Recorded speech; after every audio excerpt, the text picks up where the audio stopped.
नमस्कार। आज के इस एक्सप्लेनर में बहुत बहुत स्वागत है। आज हम बात करने वाले हैं आरपीएससी वन टाइम रजिस्ट्रेशन यानी ओटीआर के बारे में। इसे एग्जाम की दुनिया में उड़ने से पहले की एक प्री फ्लाइट चेकलिस्ट मानकर चलिए।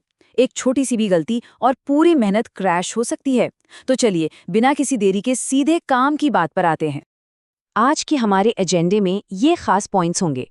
वन टाइम रजिस्ट्रेशन को समझना, पहली बार अप्लाई करने वालों की चेकलिस्ट, आधार और एजुकेशनल रिकॉर्ड्स का मिलान, परफेक्ट लाइव फोटोग्राफ कैसे लें, एप्लीकेशन प्रीव्यू की अहमियत और अंत में गलत जानकारी देने के गंभीर परिणाम। अब ये सवाल उठना बिल्कुल लाजमी है कि किसी भी आरपीएससी एग्जाम में बैठने से पहले सबसे इम्पोर्टेंट स्टेप आखिर है क्या। देखिए, एग्जाम हॉल में कदम रखने की तो बात ही छोड़ दीजिए, उससे बहुत पहले इस ओटीआर नाम के अनिवार्य पड़ाव को पार करना होता है। ये कोई नॉर्मल फॉर्म नहीं है यार, ये पूरी डिजिटल पहचान का बेस है। तो चलिए सबसे पहले बात करते हैं वन टाइम रजिस्ट्रेशन को समझने की। इसका प्रोसेस एकदम सेट है। स्टेप 1, सबसे पहले राजस्थान सरकार के एसएसओ पोर्टल पर रजिस्ट्रेशन करना होता है। एक बार एसएसओ आईडी बन गई तो स्टेप 2, सिस्टम के अंदर रिक्रूटमेंट पोर्टल पर जाना है। और फिर फाइनली स्टेप 3, वहां से असल ओटीआर प्रोसेस शुरू किया जा सकता है। इस सीक्वेंस को किसी भी हाल में बाईपास नहीं किया जा सकता। अब आते हैं हमारी पहली बार आवेदन करने वालों के लिए चेकलिस्ट पर। जैसे ही पोर्टल में एंटर करते हैं तो अपना स्पेसिफिक डेटा फीड करना होता है। ये 6 चीजें बिल्कुल टिप्स पर होनी चाहिए। खुद का नाम, father's name, date of birth, gender, secondary या उसके इक्विवेलेंट एग्जाम की डिटेल्स और सबसे जरूरी आधार कार्ड की इन्फॉर्मेशन। हर कैंडिडेट के लिए ये सारे पॉइंट्स एकदम एक्यूरेट होना बहुत जरूरी है। नेक्स्ट और शायद सबसे क्रिटिकल पार्ट, आधार और शैक्षणिक रिकॉर्ड का मिलान। डिटेल्स टाइप करना बहुत आसान लगता है ना? लेकिन असली गेम है मैचिंग का। आधार कार्ड और एसएसओ प्रोफाइल का डेटा 10th के सर्टिफिकेट पे छपी डिटेल से वर्ड टू वर्ड, मेरा मतलब है बिल्कुल अक्षरशः मैच होना चाहिए। स्पेलिंग या डेट ऑफ बर्थ में एक स्पेस का भी फर्क नहीं चलेगा। और ये मैचिंग इतनी इंपॉर्टेंट क्यों है?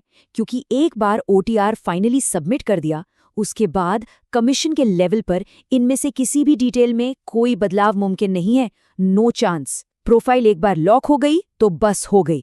इसीलिए सबमिट करने से पहले दस्तावेजों को खुद क्रॉस चेक करना ही इकलौता सेफ्टी नेट है। चलिए टेक्स्ट से थोड़ा आगे बढ़ते हैं और बात करते हैं सही लाइव फोटोग्राफ लेने की। विजुअल आइडेंटिटी को लेकर रूल्स बहुत ही स्ट्रिक्ट हैं। लाइव फोटो अपलोड करते टाइम बैकग्राउंड या तो वाइट हो या बिल्कुल लाइट कलर का। फ्रेम में कम से कम 50% हिस्सा सिर्फ चेहरे का होना चाहिए। लाइटिंग प्रॉपर हो, कोई ब्लर या डार्क माहौल बिल्कुल नहीं चलेगा। और हाँ प्लीज, अपनी वो मोबाइल वाली सेल्फी अपलोड करने से पूरी तरह बचें। इस फोटो को लेकर इतना हवा क्यों है? ये सेम फोटो सीधे एडमिशन कार्ड पर प्रिंट होकर आती है। तो इमेजिन कीजिए, अगर फोटो डार्क या ब्लर हुई तो एग्जाम वाले दिन सेंटर पर पहचान साबित करने में पसीने छूट जाएंगे। यहाँ तक कि एग्जाम देने से रोका भी जा सकता है। इसके बाद आता है हमारा अगला स्टेप, महत्वपूर्ण एप्लीकेशन प्रीव्यू। सारी डिटेल्स और फोटो डालने के बाद बारी आती है फाइनल सेफ्टी चेक की। एप्लीकेशन प्रीव्यू पेज ओपन करना मस्ट है। वहां पूरे फॉर्म का एकदम जासूसों की तरह ऑडिट करना चाहिए। एक एक चीज को वेरीफाई करना, कोई गलती मिले तो उसे तुरंत सुधारना और उसके बाद ही फाइनल सबमिट पर क्लिक करना सही अप्रोच है। यहाँ पर एक बहुत कॉमन कंफ्यूजन को दूर करना जरूरी है। सिर्फ प्रीव्यू पेज देख लेने का मतलब ये नहीं है कि काम हो गया। ये मेक श्योर करना है कि लास्ट में एक प्रॉपर एप्लीकेशन नंबर जनरेट हो। अगर नंबर जनरेट नहीं हुआ है तो बॉस, फॉर्म ऑफिशियली जमा नहीं हुआ है।